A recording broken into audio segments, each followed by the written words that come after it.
BD Law, o podcast sobre desenvolvimento de negócios no mercado jurídico. Este podcast conta com o apoio da CRWA, uma agência digital especialista em web design, e-commerce, websites e marketing digital. CRWA, há 14 anos entregando performance e resultados de comunicação. TKRA Contabilidade, a contabilidade certa para o crescimento da sua empresa. Já ouviu falar em Legal Design? Não? Procura por Bits Legal Design, criando documentos que qualquer pessoa entende. Sejam muito bem-vindas e bem-vindos. Eu sou seu host, Gabriel Bedini, especialista em desenvolvimento de negócios no mercado jurídico, e este é o episódio do BD Law Inovação. Aqui você vai acompanhar conversas com profissionais que estão liderando a transformação em suas áreas do universo jurídico ao ecossistema de inovação, passando por startups, legal techs, empresas e muito mais. Um espaço para explorar ideias, tendências e caminhos que conectam o direito à inovação. Estamos aqui com Paulo Silva, Legal Operations Director na Elo, uma das líderes de mercado no segmento de software jurídico. Paulo, seja muito bem-vindo e obrigado por topar nosso convite, viu? Eu que agradeço pelo convite, né? Agradeço pelo gentil convite. É um prazer estar aqui falando contigo, falando com a tua audiência, né? Também te parabenizar pelo projeto, né? Desse espaço, eu acho que para falar sobre inovação, falar sobre tecnologia, falar sobre direito, né? Eu mais cedo até falava sobre isso. A gente ainda fala direito e tecnologia e direito. Eu acho que hoje a gente está num estágio que se tornou meio indissociável. Eu acho que não dá mais para falar na prática do direito, no exercício da advocacia, no gerenciamento do direito, sem falar de tecnologia, ou talvez entender que tecnologia é um tema que está intrínseco. Então, parabéns pelo projeto. Valeu demais, Paulo. Paulo, e eu queria saber, conta um pouquinho da sua trajetória pra gente, pra quem não te conhece. Puxa, vamos lá, vamos tentar aqui fazer a short long story, né? Bem, para deixar muito claro, eu sou advogado, né? Eu sempre falo isso, ninguém é perfeito, né? Eu já sou um advogado. Me graduei em 2003 e consegui a habilitação ali já no começo de 2004, né? Mas eu acho que o interessante aqui, tentando condensar um pouco a minha história, eu comecei minha carreira profissional trabalhando em banco. Tá? Isso numa época, eu já sou alguém, como eu digo, eu sou uma pessoa que tem mais, talvez eu tenha mais tempo de retrovisor do que de para-brisa, né? Já tô, eu já nem me identifico como 40 a mais, eu me identifico como 50 a menos. E eu comecei trabalhando em banco, eu tinha 14 anos, tá? E aí comecei ali trabalhando, trabalhei em agência de banco, eu fui caixa de banco, eu fui tesoureiro. Então, um grande tempo da minha vida, mesmo depois de já ter iniciado a faculdade, mesmo depois de ter ali me graduado, ter me habilitado como advogado, eu continuei trabalhando em banco, e sempre em áreas operacionais, sempre em áreas de back-office.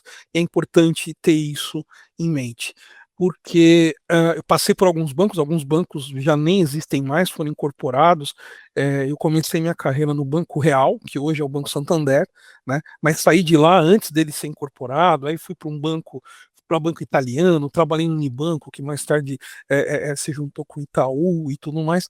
Então, grande parte da minha carreira foi nesse mercado, né?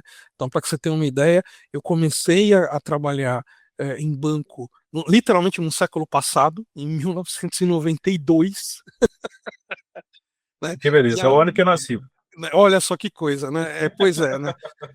Em minha defesa, eu era jovenzinho, tá? Tinha uns 14 anos ainda, tá? E a última instituição financeira pelo qual eu passei foi no ano de 2012. Então, eu trabalhei de 92 até 2012 em bancos e instituições financeiras. No último banco que eu trabalhei na área comercial, mas mesmo assim, numa frente muito mais de apurar indicadores e tudo mais.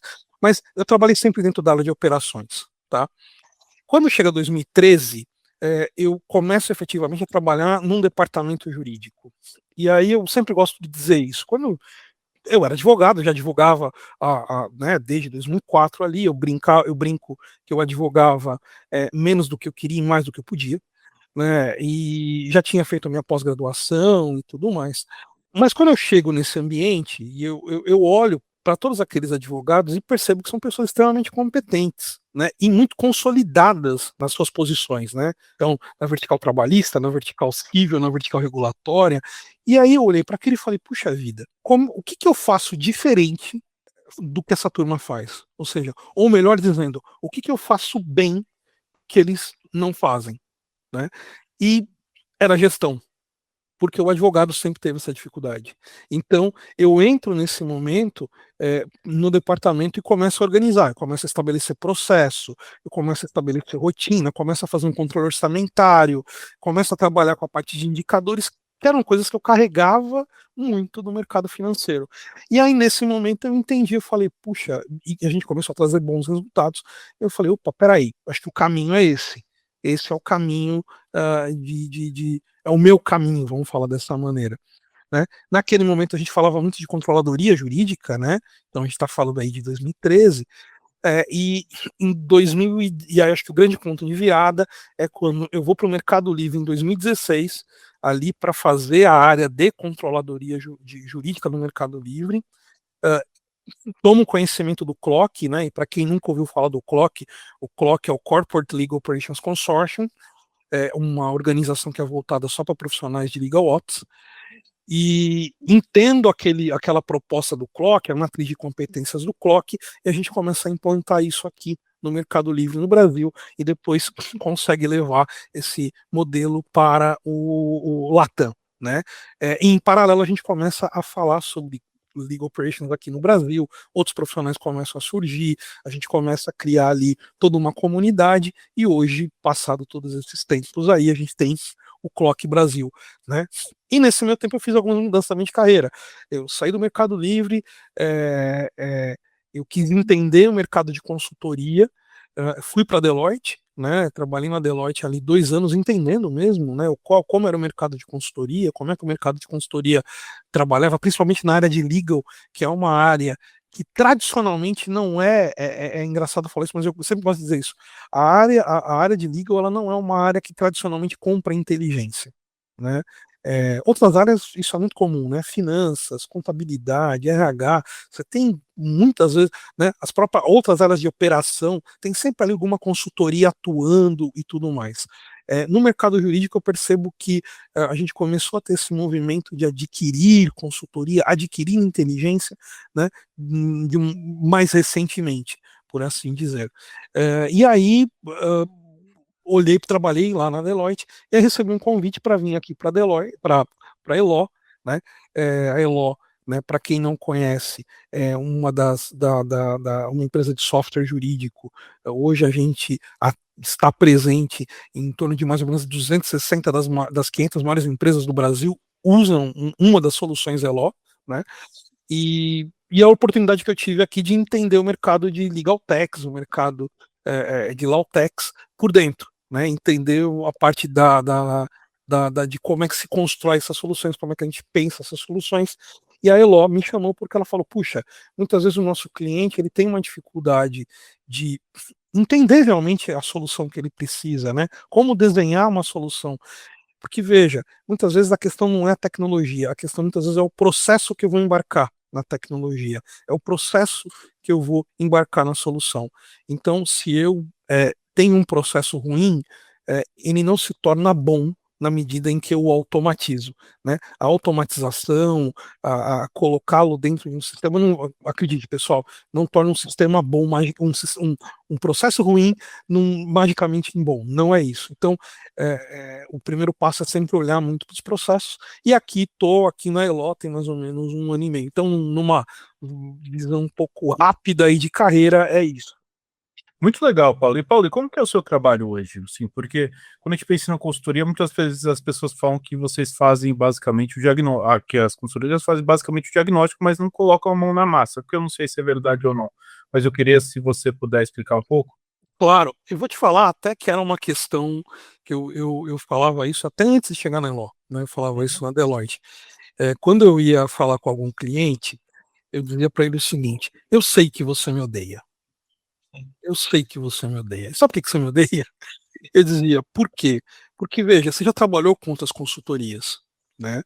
E basicamente o que a consultoria acabava entregando muitas vezes? Ela acabava entregando um PowerPoint, acabava entregando um playbook, né? E falava basicamente para você, né? Eu digo isso porque eu já trabalhei também, eu já fui cliente de consultoria, e ele entregava o playbook e dizia, olha, faça como está aqui, tá? Se você fizer como está aqui, tá tudo bem, tá tudo resolvido, ele ia embora, né? E se antes eu tinha um problema, agora eu tinha dois, né? Porque a consultoria veio para tentar me ajudar a identificar oportunidades de melhoria, né? E agora eu tenho um plano de implantação dessas melhorias, mas para que mas eu não tinha braço para fazer isso. E agora eu ficava com o meu chefe no meu pescoço, no meu ombro, dizendo: "Ô, e aí, quando é que a gente vai implantar? Poxa, pagando um dinheiro para consultoria, né? Como é que fica isso? E, né, precisamos fazer isso acontecer e tal." Então, já na Deloitte, a minha proposta ali de consultoria, e é o que se mantém até hoje, era fazer uma consultoria que também operacionalizasse aquilo, né? Que também atuasse junto com o cliente na operacionalização. Então, fazendo ali a gestão da mudança necessária, auxiliando na implementação daquilo que fosse em termos de solução ou de ferramenta, né? E agora, na Elo, eu acho que isso fica muito mais forte, muito mais evidente, né? Por quê? Porque, de fato, a consultoria que a gente presta aqui, ela tem um reflexo imediato no sistema, em sua imensa maioria. Nem tudo que a nossa consultoria trabalha, ela tem um reflexo no Elo. É importante que se diga isso. Tem, nós temos ali algumas soluções que envolvem, por exemplo, até mesmo a contratação de soluções, outras soluções que se acoplam ao Elo, porque são soluções, são módulos que eventualmente eu não tenho, não é meu core, né? Então, mas a gente olha, mapeia e fala: olha, eu vou te ajudar a implementar isso aqui, eu vou fazer as conexões necessárias. Então, hoje, Gabriel, eu vejo que qual que é o grande, talvez, grande diferencial que eu vejo aqui em termos da- dessa consultoria da Elo, dentre outros aqui que a gente poderia destacar, mas eu acho que é a questão de acompanhar o cliente não só no, na discussão do desenho da melhor prática, né, mas é acompanhá-lo nesse processo de implementação. Né, ou seja, fazendo todos os planos de teste, estando com ele nos planos de teste, fazendo depois disso, né, todo o processo de homologação e fazendo a gestão da mudança. E isso aqui é essencial. Né? Muitas vezes a gestão da mudança ela é tratada como um acessório, e ela não é um acessório. Né? A gestão da mudança ela é importantíssima, porque envolve cultura, envolve letramento, envolve você mostrar para a equipe que vai estar usando aquela solução qual é o benefício. Né? Poxa, né? Quantas e quantas vezes a gente me escuta, mas eu sempre fiz isso dessa maneira e está tudo bem, eu me organizo muito bem. Né? Então, se você não faz todo um trabalho de gestão de mudança que envolve esse letramento, acompanhamento e convencimento, ele não vai ver valor naquilo que está sendo implantado. Né? Para ele vai soar muito mais como um, um, mais um trabalho, né, do que um diferencial. Eu tive isso muito claro quando, ainda no Mercado Livre, nós fizemos a implementação de um software novo. E aí eu tinha dois grupos, né? Eu tinha o grupo dos gestores e eu tinha o grupo dos advogados. E o grupo dos gestores, quando a gente implantou, eles gostaram muito, porque até então eles não tinham uma ferramenta que permitisse que eles tivessem uma visão clara do time, do que o time estava fazendo, das tarefas, daquilo que estava em atraso, daquilo que tinha que ser entregue, dos prazos, né? Porém, o time dos advogados, no começo, foi bastante, eu não diria resistente, mas reclamou muito. E a reclamação que a gente ouvia era muito: poxa vida, esse sistema está me dando muito mais trabalho. Né? Eu tô com muito mais trabalho. Eu falei: não. E aí a gente começou a demonstrar para falar assim: não, não é que ia te dar mais trabalho. O sistema ele não cria trabalho magicamente. Vamos falar dessa maneira, tá? A inteligência, né? é, a, Tentei, você não estava olhando. né, vamos deixar. Na época a gente ainda nem falava de IA generativa e nada, mas olha, a gente não cria trabalho, ela não cria, ela não olha, o que acontece é que você estava habituado a gerenciar isso como?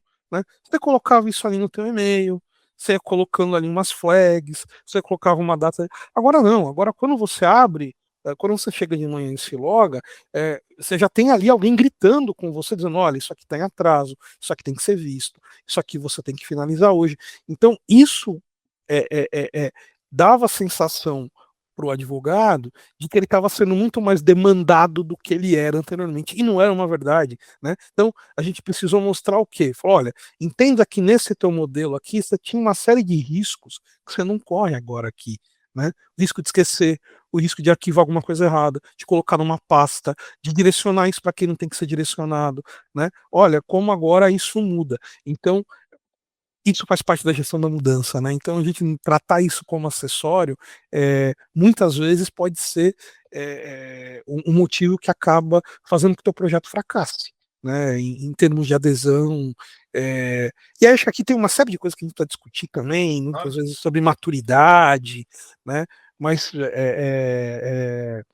mas voltando aqui, acho que a questão inicial é isso. Então, acho que a nossa consultoria hoje ela trabalha não só no desenho, não só na proposta, na proposição da melhor prática, mas também trabalha na implementação disso dentro dentro das nossas soluções. E como eu disse, né, essa aqui é uma oportunidade que eu tenho, que eu vejo que é muito boa, né? Porque por mais que a gente, por exemplo, na consultoria anterior, nós quiséssemos ali acompanhar a implementação ou participar dessa implementação, é óbvio que eu tinha ali uma barreira que era, né, eu tenho que chamar a empresa de solução, ela tem que me franquear acesso, né? Muitas vezes isso não estava muito claro para ela por que que a gente fazia isso e tudo mais. Aqui não, aqui isso entra meio que numa esteira, né? Ou seja, consultoria, né? Feita a consultoria, aí a gente pode passar para esse processo de implementação, configuração, né? Homologação, operação assistida, né? E na operação assistida gestão de mudança, e aí o cliente começa a usar a solução de uma maneira muito mais rápida, né? E com muito menos ruído. Muito bacana, Paulo. E Paulo, eu queria saber como que vocês têm usado a IA aí hoje na Eloy. Se quiser falar um pouco mais sobre isso, fica à vontade. Tá? Muito bom. Olha, hoje a Elo ela tem, acho que primeiro que o que a gente percebe em termos de mercado, né, é que a gente ainda tem um investimento muito grande, acho que nas primeiras etapas do processo, né? Então, quando a gente fala muito da parte de cadastro, né, e aqui né, e na gestão e na geração das iniciais de contestações, e tudo mais. Aqui, né, a nossa a nossa inteligência artificial, né, ela é aplicado ao contencioso. Então, hoje, né, os nossos desenvolvimentos de inteligência artificial, ela são voltadas para o contencioso, né? Nós temos o módulo de CLM, mas o nosso grosso de investimento está indo para a geração de contencioso. É o contencioso de massa, ou não? Contencioso, não, na verdade, não contencioso de massa, tá? Para contencioso. Né? É óbvio que os maiores, e aqui acho que tem uma coisa interessante, Por favor. que bom que você me fez trouxe isso, né? Porque, veja, quando a gente está falando do uso da IA, a nossa IA, ela tem aqui não só o uso do banco de tese do cliente, mas a nossa IA, ela avalia documentos. Então, a construção, por exemplo, da contestação, ela parte de uma análise dos documentos que estão ali juntados também. Então, não se trata só do banco de tese, né? Mas ela também faz uma análise de todo o conjunto probatório, ou documental, pelo menos, que foi juntado ali na inicial. E por isso que eu digo que assim, o contencioso não é só para o contencioso de massa, porque imagina que você pode ter uma demanda estratégica super complexa, com uma quantidade absurda de documentos, né? Imagina que a gente está, por exemplo, falando aqui de uma questão fundiária, ou de uma questão que envolve patente, ou seja, questões super complexas que a IA vai te ajudar a identificar ali eventuais contradições, né? Identificar dizendo, olha, tem uma questão aqui que não está fechando. Trazer um caso concreto, eu não vou falar que é o cliente, né? Mas a nossa IA, por exemplo, ela foi aplicada numa questão trabalhista, em que uma das coisas que estava se solicitando ali eram questões relacionadas ao uso do plano de saúde, né? A nossa IA analisou todos os documentos, e quando ela analisa os documentos, ela traz uma série de contradições nos documentos que foram juntados. Fala, não, peraí, isso não está fechando, porque ele está alegando determinada enfermidade e apresenta esse tipo de tratamento, mas logo em seguida ele apresenta um outro tipo de tratamento e isso não está casando, né? E aqui, Gabriel, e a gente conseguiu, a contestação foi criada a partir desses insights, olhando para o banco de tese do cliente, né? Que é outra coisa importante. A nossa IA, ela atua dentro do banco de dados do cliente, Então vocês não fazem a gestão do conhecimento pela ferramenta de vocês. né? Pelo ferramenta. Eu pego às vezes o banco de dados do cliente e olho para o banco de dados dele, né? Ou seja, e com isso o que, que a gente ganha? Né, o que, que a gente diminui? Primeiro, o risco de alucinação, né? Esse é uma das primeiras grandes vantagens, né? É o fato de que o segundo é respeitar a propriedade intelectual do cliente também, né? E de terceiros, né? Ou seja, e não trazer para dentro da base do cliente né, teses que ele não validou, teses que ele não checou e tudo mais, né? E nesse sentido a gente conseguiu construir essa contestação, né, que era um caso super complexo. E veja, então a gente sempre gosta de colocar isso, né? A nossa IA, ela a nossa IA não pretende substituir o advogado. A gente não, enquanto Elo, a gente não acredita que a IA substitua o advogado, tá? O que a gente acredita, defende e desenvolve dentro das nossas soluções, né, é que a IA potencializa o advogado, ela potencializa o conhecimento do advogado, trazendo, por exemplo, conexões como essa que não são óbvias, né, analisando uma massa de documentos e analisando os argumentos da parte, mostrando realmente essas inconsistências, essas incongruências, né?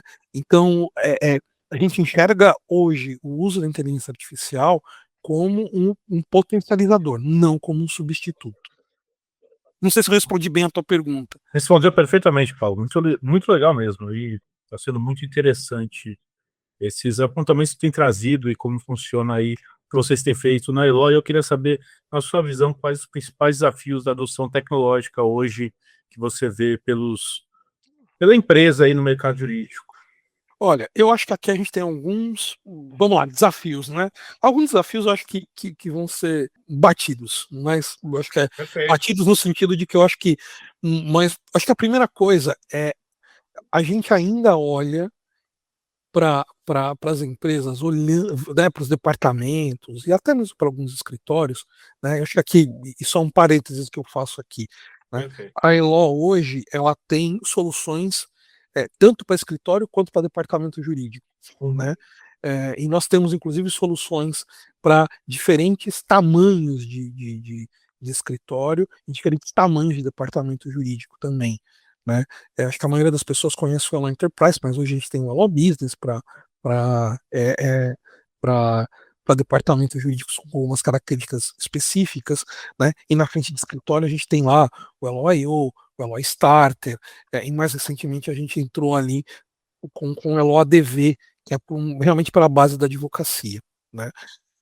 Mas e por que eu estou colocando isso? Porque, olha só, Gabriel, eu vejo ainda. Lembra que eu falei para você que o departamento jurídico ele não está habituado a comprar inteligência? Em um outro hábito ruim, ao meu ver, de departamentos e alguns escritórios, é que a gente não compra tecnologia de maneira estratégica, né? A gente é muito, e você já deve ter ouvido isso várias vezes, né? Ah, não, eu comprei isso aqui para solucionar uma dor.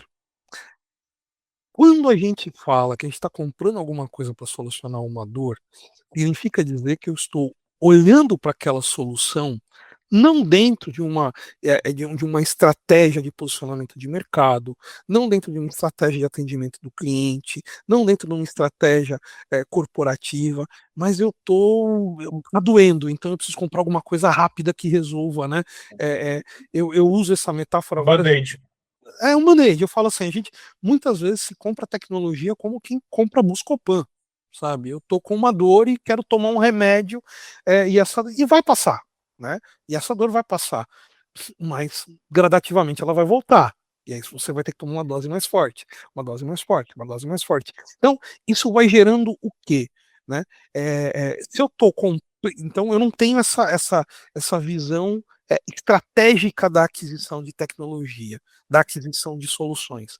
Eu vou comprando essas soluções para resolver dores. E aí você começa a ter uma figura de linguagem que eu uso aqui, né?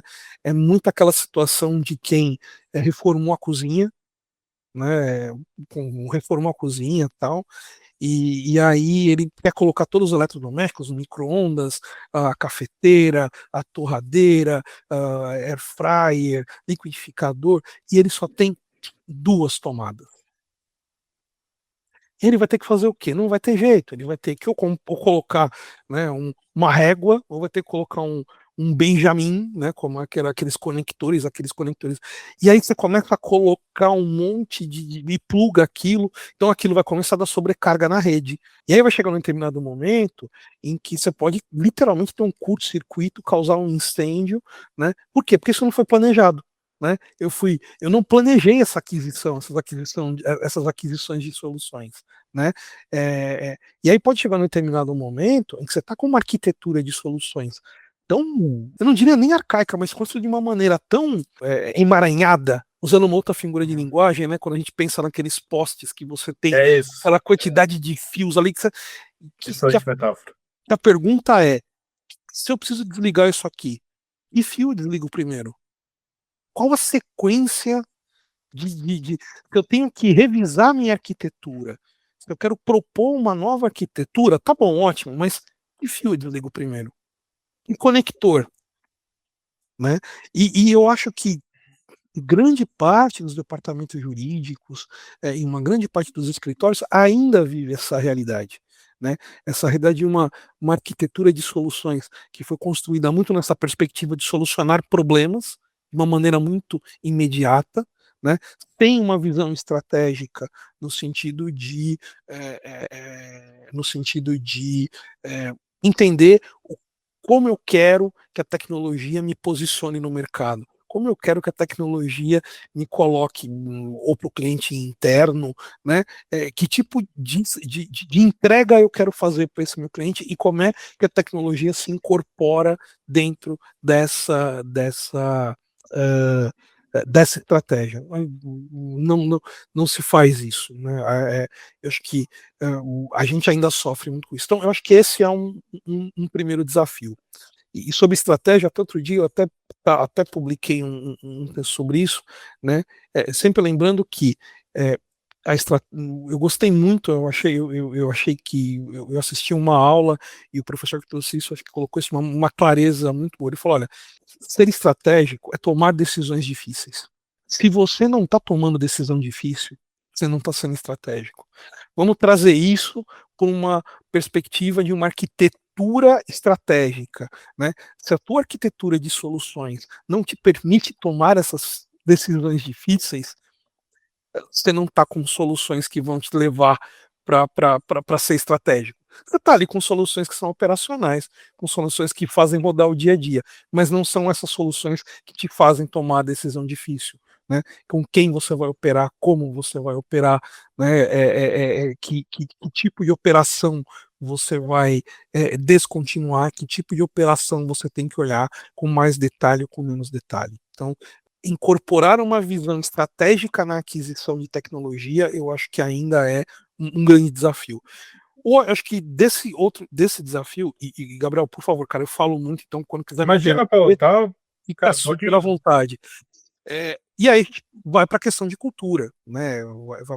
Vai para a questão de cultura, de o quanto a gente ainda encontra dificuldades ou resistência na incorporação dessas novas soluções, né? Acho que a gente vive um momento agora em que questiona muito, né? Falar, mas voltando a falar dessa IA generativa, a gente tem muita dificuldade ainda, advogados, puxa, mas vai tomar meu lugar, não vai tomar meu lugar, essa discussão que parecia durante um tempo tinha dado uma diminuída, voltou, né? Então, acho que essa resistência se dá muito porque, de fato, a gente não entende muito bem o potencial dessas tecnologias, né? A gente olha para elas como se elas fossem. E eu falo, tecnologia não é mágica, né? Por mais que tenha, né, eu não me lembro agora se foi não me lembro se foi o Arthur C. Clarke ou o Carl Sagan que disse que Ah, em determinado momento, o desenvolvimento em desenvolvimento tecnológico vai ser muito difícil você conseguir diferenciar tecnologia de magia. Né? Tem uma frase, agora não me lembro qual dos dois, eu gosto muito dos dois, e agora não me lembro qual dos dois disse isso. E acho que, de fato, quando a gente olha, por exemplo, para aquilo que a IA generativa produz hoje, eu acho que para muitos tem uma sensação um pouco oracular, né? Imagina, você olhar para aquilo ali, fazer ele produzir um texto, ele produzir muitas vezes um texto com o meu tom, né? Você configura a tua IA para que ela produza ali um discurso com a tua maneira de escrever, né? Eu falava outro dia também com um colega e ele falava sobre isso, né? Sobre o que a, esses últimos modelos de linguagem estão possibilitando. Então, eu acho que isso gera muitas vezes uma perspectiva, né? Se a gente não entende muito bem o que está por trás daquilo, não digo muito bem, mas não entende minimamente o que está por trás daqueles modelos de linguagem, para muita gente aquilo é meio mágico, né? E meio oracular, né? Alguma coisa que vem como. E na verdade, não, a gente está falando de modelo probabilístico, a gente está falando de Tolkien, a gente está falando, né? Não tem essa característica né, então, eu falo que a IA generativa, na verdade, talvez o nome generativo não seja o melhor, né, porque ela não está gerando, ela está reproduzindo algumas coisas a partir de uma base de dados, de uma base de conhecimento que já existe. Mas eu acho que a gente ainda tem uma resistência muito forte nesse sentido. Acho que esse é o segundo desafio, né? Esse é o segundo desafio. E aqui eu vejo ainda mais dois. O terceiro, eu acho que tem muito a ver com essa questão que a gente falou um pouco antes sobre arquitetura, né? Como a gente vai comprando soluções, tem uma visão estratégica, depois para você integrar isso é muito difícil. Então, a gente tem um desafio de integração muito grande, né? E aqui a gente também tem que colocar, e eu falo isso como sendo alguém de mercado, né? A gente não tem, por exemplo, interoperabilidade entre soluções entre legal techs. A gente não tem isso. Né? Você precisa desenvolver uma. E acho que, por exemplo, o escritório sofre muito com isso, né? Porque o escritório tem que muitas vezes operar 4, 5, 6 sistemas diferentes, porque ele tem clientes que operam 4, 5, 6 sistemas diferentes. Né? E aí ele, escritório, opera o sistema dele e depois ele tem que, de alguma maneira, né, fazer as atualizações dos sistemas dos clientes. Isso é muito complicado. Né? A gente sabe que essa dificuldade de integrar gera aquelas soluções que muitas vezes acontecem meio que no Shadow IT, né?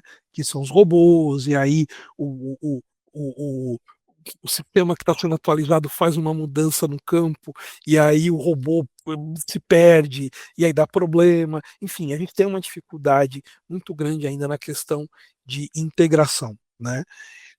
E acho que o quarto e último desafio envolve capacitação. Né? Envolve capacitação e maturidade. E vou trazer um exemplo de uma empresa em que eu trabalhei. Nós compramos é, e olha que eu estou falando de uma empresa que tinha um time jurídico super, né, diligente, mas nós compramos um DMS, né, um Document Management System ali. Era muito bom, era um dos melhores do mercado, se não o melhor do mercado. Uma ferramenta internacional, testada, e com toda. Só que essa ferramenta exigia que você conhecesse, que você entendesse alguns conceitos, né? Trabalhasse questões de taxonomia, é, criasse ali o ambiente dos metadados para você colocar, né, para que ela funcionasse bem.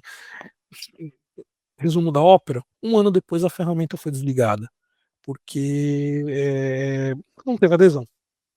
né? E aí a gente entendeu onde é que a gente falhou, né?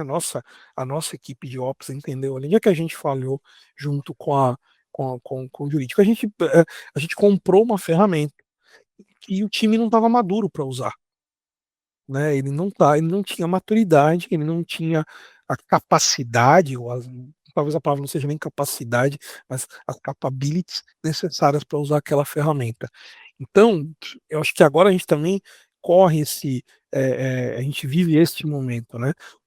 Quando a gente fala de inteligência artificial, é a mesma coisa, né? A gente vê gente procurando solução, mas a pergunta é: será que o seu time está capacitado para utilizar essa solução? Né? Será que você talvez não tivesse que dar alguns passos para trás e capacitá-lo para que ele entendesse, né?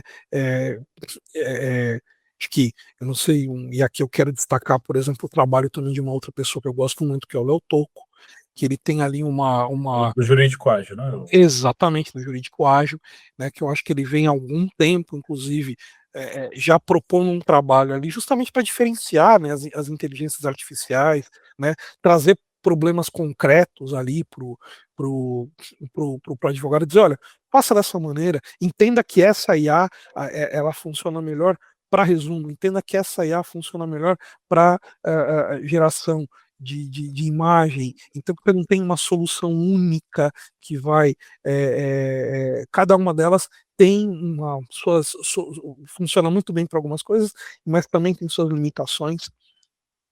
Então, eu acho que a gente vai, e muitas vezes que a gente vê não, né? O pessoal já, pá, vou usar aqui tal solução de A.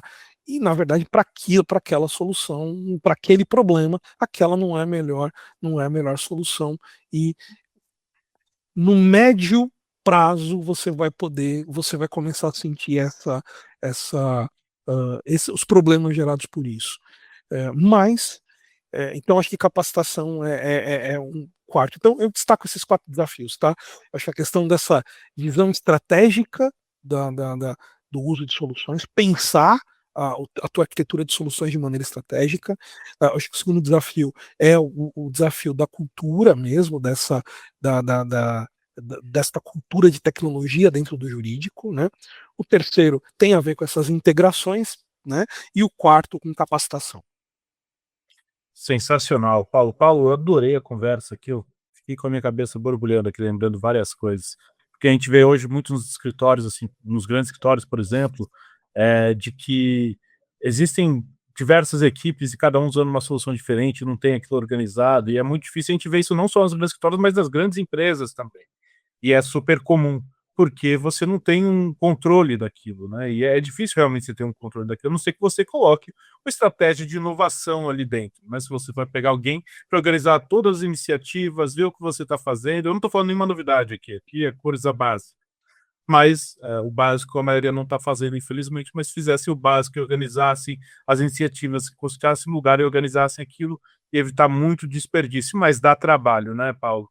Assim, eu acho que hoje o maior desafio que a gente tem em termos de tecnologia é a questão da governança, né?